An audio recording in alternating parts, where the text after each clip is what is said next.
Thank you for joining us on At Issue. I'm H. Wayne Wilson. When we travel, we like to get there as directly as possible. Non-stop for airplanes would be best. If there's a connection, we want it to be as short as possible. We'd like to have the lowest fare possible. For vacation sites, we'd like to go there directly. We're demanding an awful lot, and we're going to talk about how airports deliver that with two airport executives who are with us. Bruce Carter is with us. Bruce is the director of the Moline Airport, or we call it the Quad Cities Airport. Quad Cities, correct. And also joining us, Gene Olson. Gene is the director of airports, plural, because you handle not only the Wayne A. Downing Peoria International Airport, but also Mount Holly Airport. Right, we have both ends of the spectrum. In one other role that Bruce plays is that Bruce is chairman of the American Association of Airport Executives. We're going to talk about what role that plays in flights in a moment, but we're going to talk about regional airports first. And I mentioned a lot of things. Let's start, Bruce, with service. How would you judge the service for regional airports in our area right now versus where we've been in the past? Well, I think if you look nationwide, I'd say Central Illinois and Western Illinois is in the best shape that any airport's ever been in as it relates to access to hubs. Hub access is very, very important to both the business traveler and the vacation traveler. You want to have hubs that you can get both domestically and internationally. So we, at least in the Quad Cities and over at Peoria, we've got the best nonstop service to these particular hubs, and the Allegiant Air model that provides service to leisure destinations couldn't be better. So I'm really excited and happy that Illinois is sitting so well in the airline hub industry. And if you look at the destination map for both the Quad Cities Airport and for Peoria, they almost are mirror images. I mean, the same hubs, the same vacation destinations for the most part. Well, and I think that reflects the character of the two communities. We both have the same kind of industrial base. We both have the same kind of population that likes to go to the warm, sunny places for vacation. So the service reflects that. So with that in mind, what might we see? How much can you reveal to us about future sites coming out of Quad Cities? Well, I think at the Quad Cities, we like to meet with each one of the carriers each year to talk about strategy and what they have for plans for equipment changes, whether or not they're going to add additional flights, additional seats, if there's going to be additional hub access. I mean, we sit in pretty good shape with Delta having access to 3 hubs in Atlanta, Detroit, and Minneapolis, but would it be great for us to have Salt Lake City? Yes. But the particular airplane that is in the marketplace where it seats 50 people just doesn't have the capacity to get to Salt Lake City, so then you have to start looking at a larger airplane. So there's so many things that happen within the airline planner that they have to look at, both distance, fare structure, cost of fuel, cost of service, things like that. The advantage to having Salt Lake City, is that maybe competition with having Denver and Salt Lake both? Right. I think if you looked at both of our route structures in the Quad Cities and Peoria, we have access to Denver. Prices are a little bit higher than we'd like to see, but we think that if Delta would offer that service to Salt Lake City, creates competition. Competition lowers the fares, makes it attractive to the traveling public. What about expansion of routes at Peoria? Well, you know, we would like to see service. First, we want to make sure that we consolidate the gains that we've had recently and make sure that our existing service is healthy. And then we want to see what we can strike out towards in terms of another business destination, additional leisure destinations.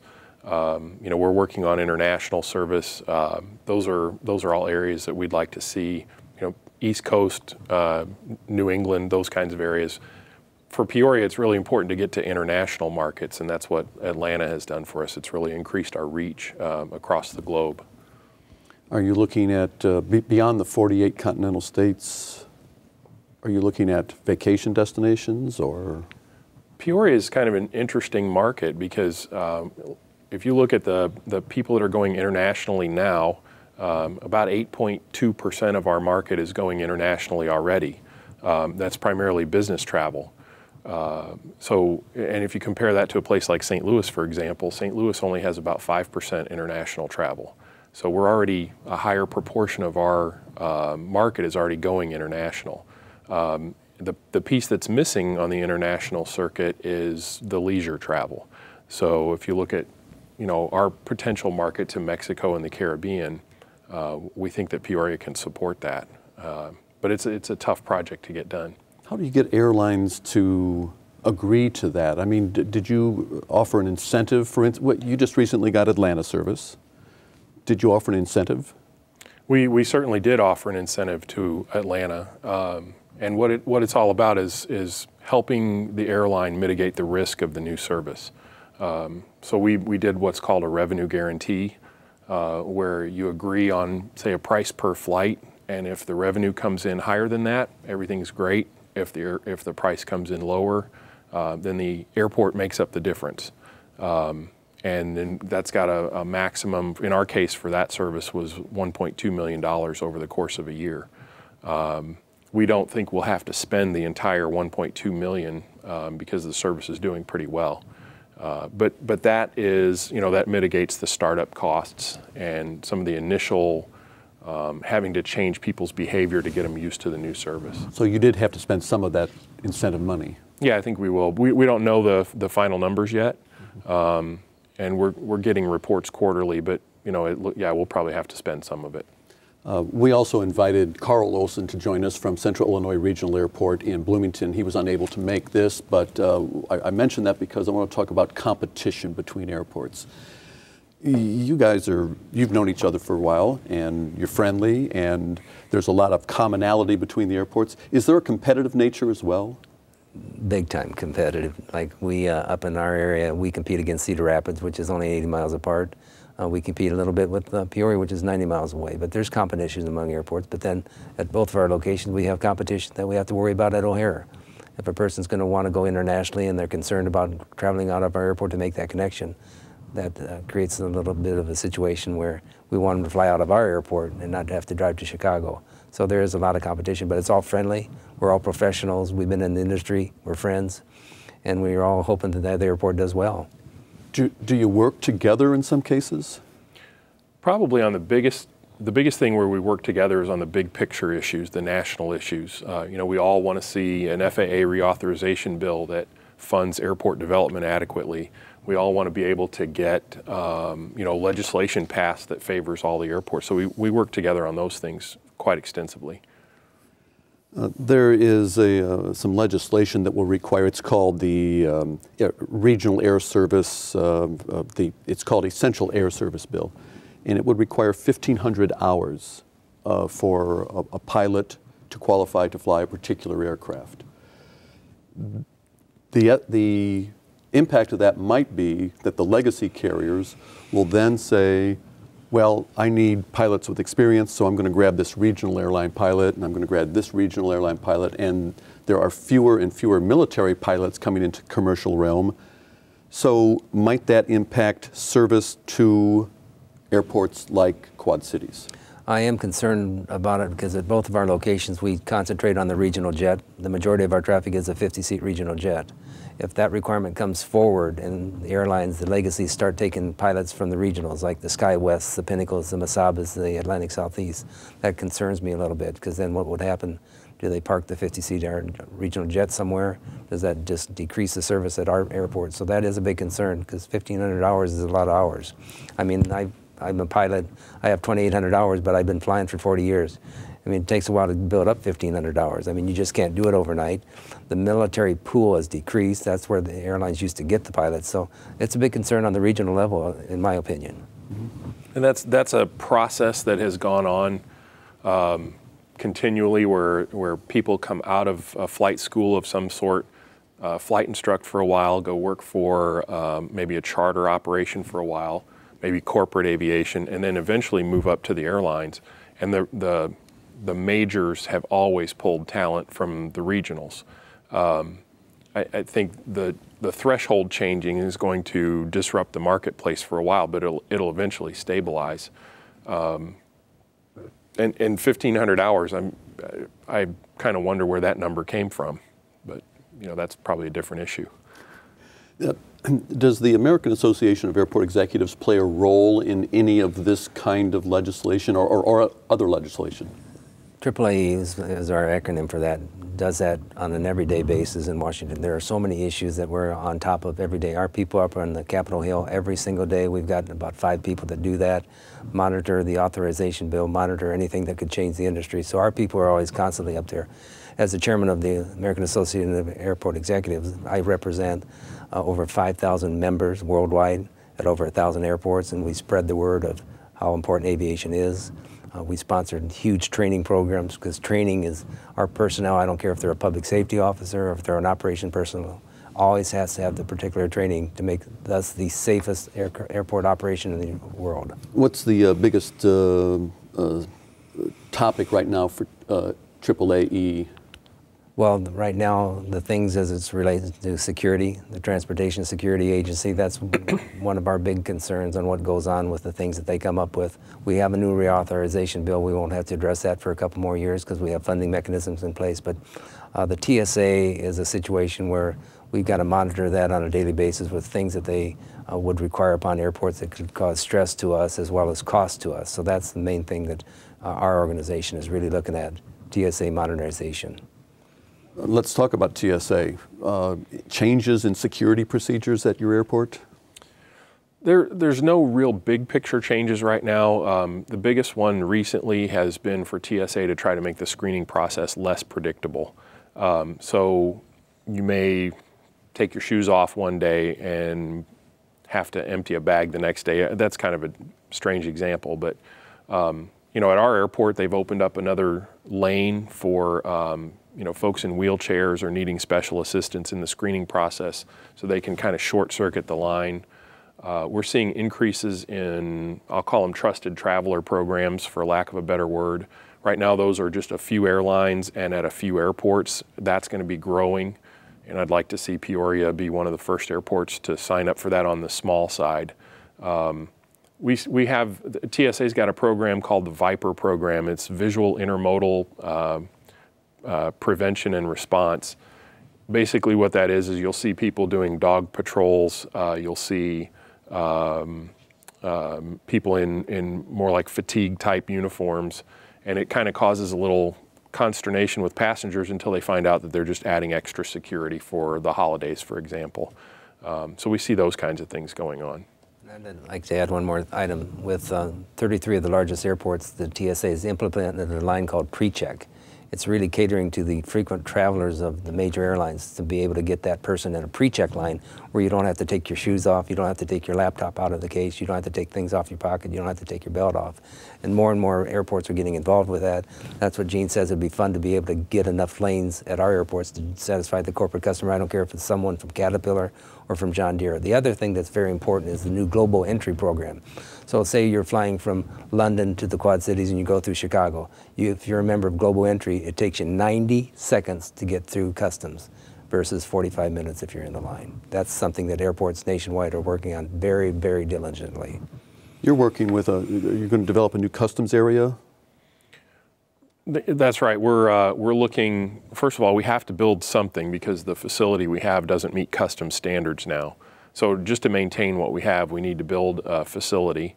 And then as we looked at meeting the needs of general aviation and all the other things that the port does for the rest of the community, we thought, well, it really needs to be a better facility, and let's look at the possibility of handling commercial size aircraft. So we're involved in that process right now. Mentioning TSA, we're talking about safety in general. The commercial airline industry in the United States has gone through what I would call an unprecedented stretch of time where we've had no fatal accidents with scheduled airlines. The last one was probably 4 or 5 years ago, Colgan Air near Buffalo. That's correct.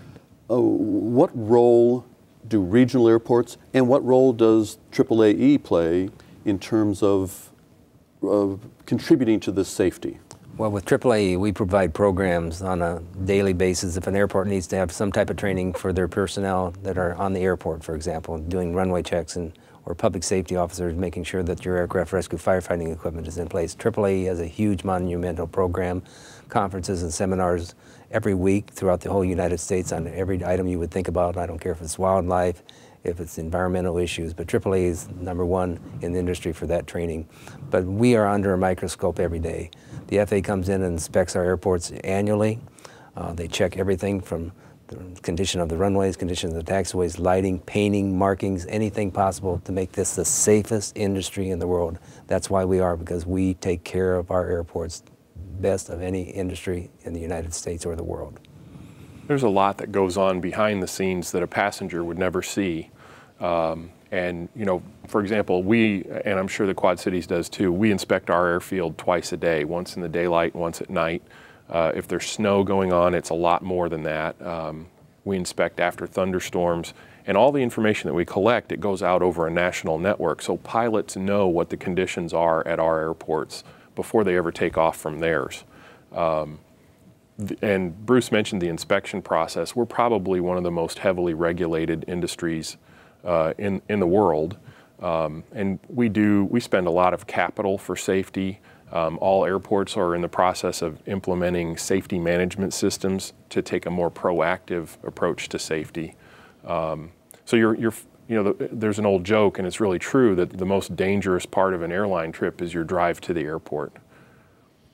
I want to talk about the hub and spoke system, which we'll explain that to those that don't understand hub and spoke in just a moment. But first, before we get there, and there's a reason for this, I want to talk about new airports.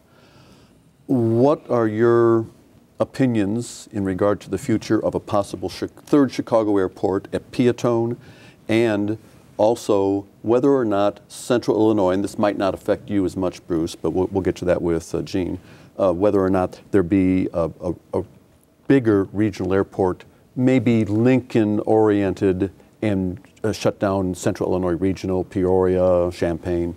But first, Peatone. Is that ever going to happen? The state owns land there. Yeah, that is a political hot potato in my mind. I mean, we've got probably one of the top airports in the world at O'Hare that's doing the modernization of expanding runways, expanding taxiways. You've got tremendous infrastructure improvements that have been done at Rockford, Gary, Indiana, Champaign, Bloomington, Peoria, and the Quad Cities.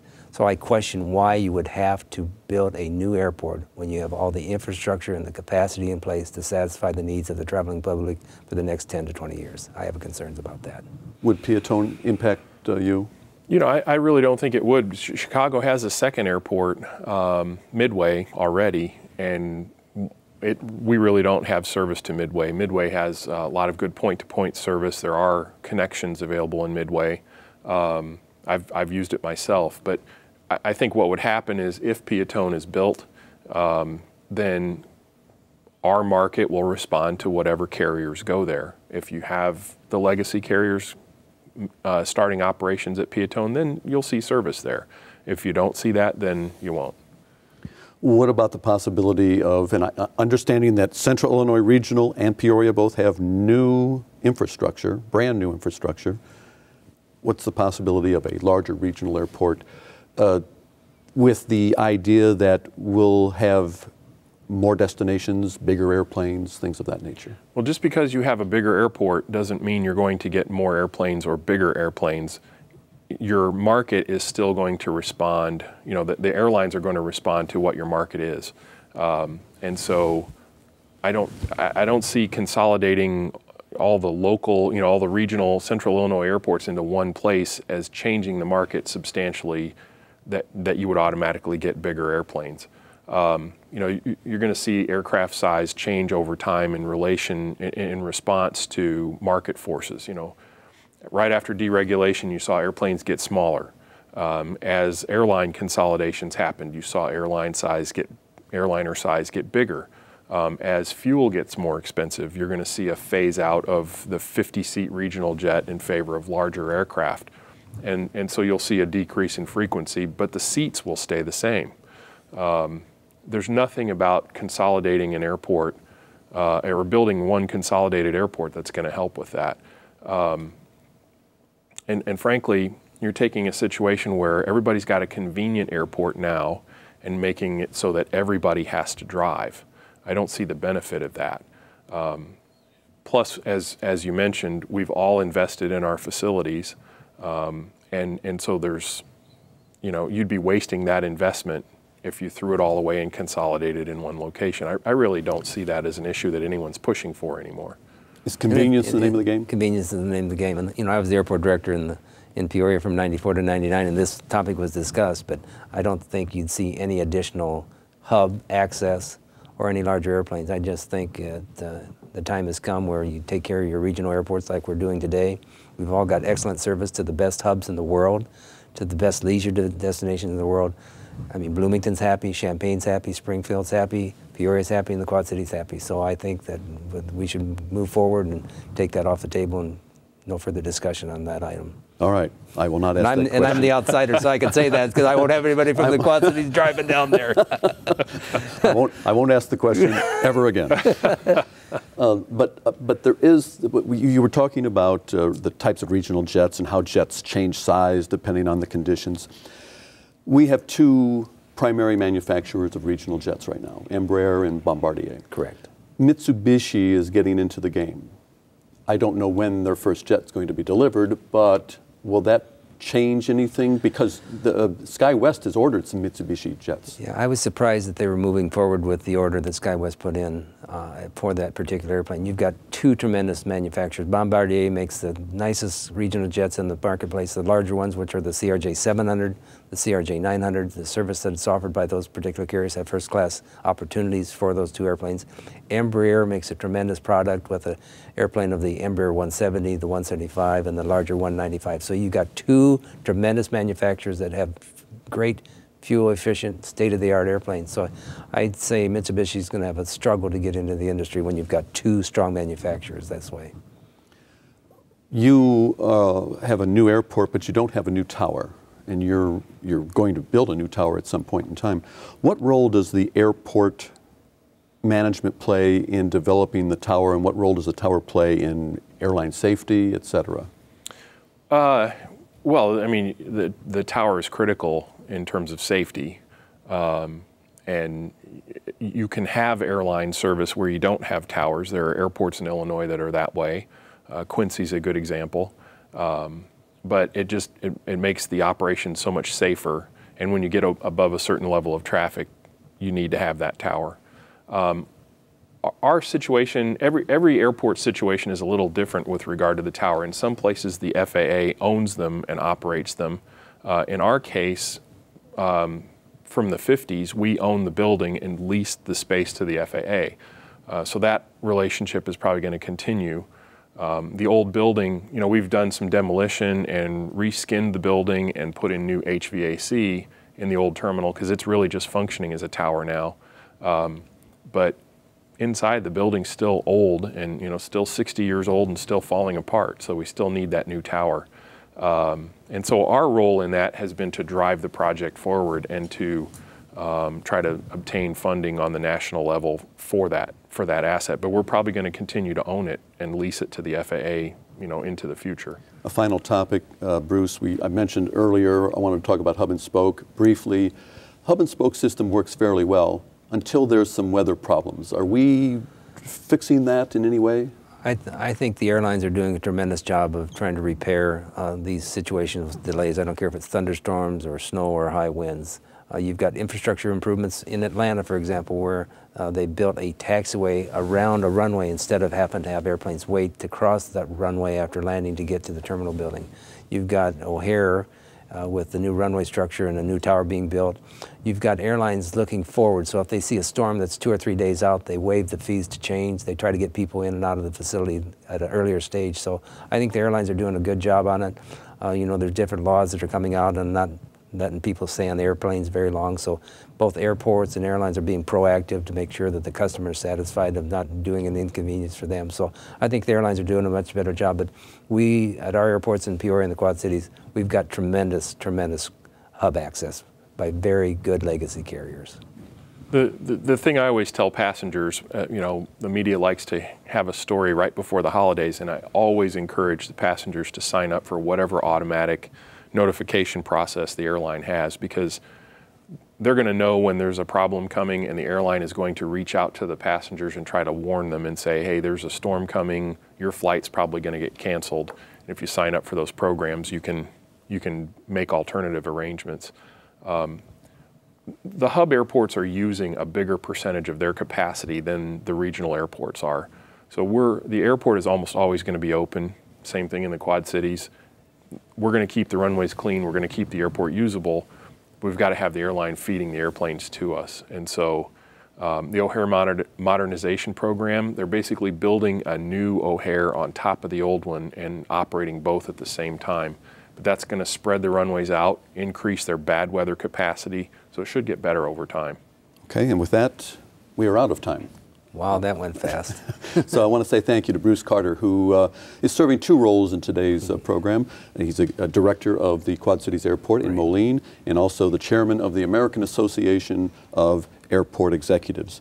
Thank you so much. That's a 1-year term? 1-year term, that's correct. So this spring you're relieved of duties. Relieved of duty, but I still have got 2 more years on being on the executive committee. So it was a 6-year commitment, but I'm just honored and privileged to be the chair of that organization. Bruce, thank you for being here. Thank you. And Gene Olson, as always, thank you so much for being on At Issue. Gene is the Director of Airports for Greater Peoria, Wayne A. Downing, Peoria International Airport, and Mount Holly Airport. It's a mouthful. And congratulations to Bruce on his chairmanship, and that is quite an honor in our industry. So thank you to both of you, and we'll be back next week with another edition of At Issue. Please join us then.